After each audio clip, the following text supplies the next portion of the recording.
Hi అండి. ఎప్పుడూ తినే దోశ బోర్ కొట్టిందా? అయితే మన కిచెన్లో ఇండో మెక్సికన్ చైనీస్ కలయికలతో అదిరిపోయే నూడిల్స్ పిజ్జా.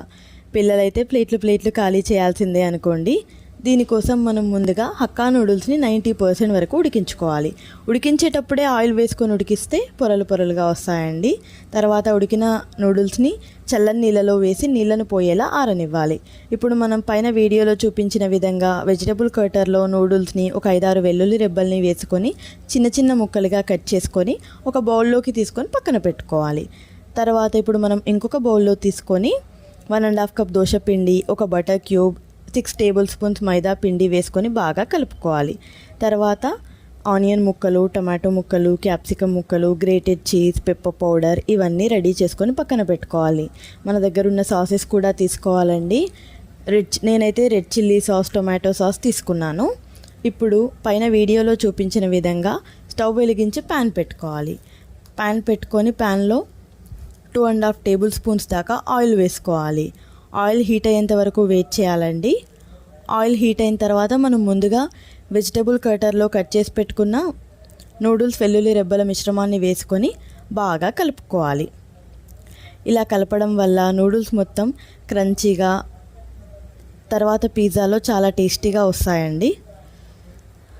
ఇలా నూడిల్స్ కొంచెం ఎర్రగా అయ్యేంత వరకు కలుపుకోవాలి.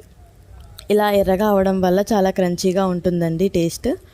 తర్వాత మనం ముందుగా కట్ చేసి పెట్టుకున్న ఆనియన్ ముక్కలు వేసుకొని పచ్చివాసన పోయేంత వరకు వేయించుకోవాలి. ఆనియన్ బాగా ఉడకాల్సిన అవసరం లేదండి, జస్ట్ పచ్చివాసన పోతే సరిపోతుంది. బాగా ఉడికితే ఏంటంటే మనకు తర్వాత పిజ్జాలో టేస్ట్ అంత బాగా అనిపించదు. ఇప్పుడు మనం ముందుగా తీసుకున్న రెడ్ చిల్లీ సాస్ని ఒక 2 టీ స్పూన్స్ దాకా వేసుకొని బాగా కలుపుకోవాలి. ఇలా బాగా కలిసిన తర్వాత మనం ముందుగా కట్ చేసి పెట్టుకున్న క్యాప్సికమ్ ముక్కలు, టమాటో ముక్కలు వేసుకొని ఈ మిశ్రమాన్ని బాగా కలుపుకోవాలి. ఒకసారి కలిపిన తర్వాత 1 టీ స్పూన్ దాకా పెప్పర్ పౌడర్ వేసుకొని బాగా కలుపుకోవాలి. ఇలా కలుపుకొని మనం ఒక 30 సెకండ్స్ వరకు మూత పెట్టి మగ్గించుకోవాలి. ఒక 30 సెకండ్స్ మగ్గిస్తే సరిపోతుందండి, ఎందుకంటే పిజ్జాకి వెజిటబుల్ ముక్కలు క్రంచీగా ఉంటేనే బాగుంటాయి. బాగా ఉడికితే అంత టేస్ట్ ఉండదండి.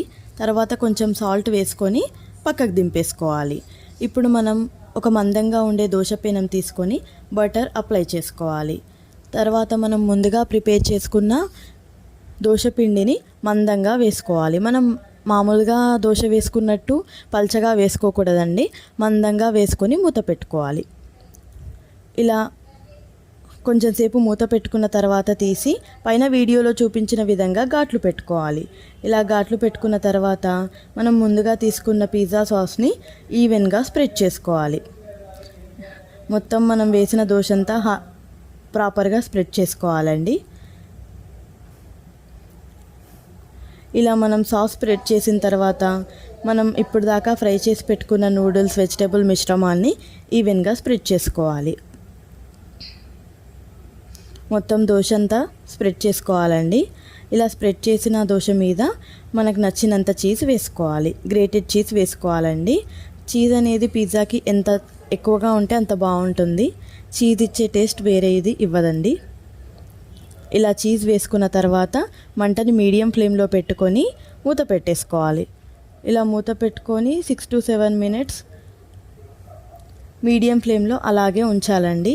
6 to 7 మినిట్స్ తర్వాత పైన వీడియోలో చూపించిన విధంగా 4 పార్ట్స్ చేసుకోవాలి. ఇలా 4 పార్ట్స్ చేసుకున్న తర్వాత ఒక ప్లేట్లోకి తీసుకోవాలి. దీని తర్వాత మనకి నచ్చిన విధంగా రెడ్ చిల్లీ ఫ్లేక్స్ కానీ ఒరిగానో కానీ వేసుకొని సర్వ్ చేసేసుకోవడమే.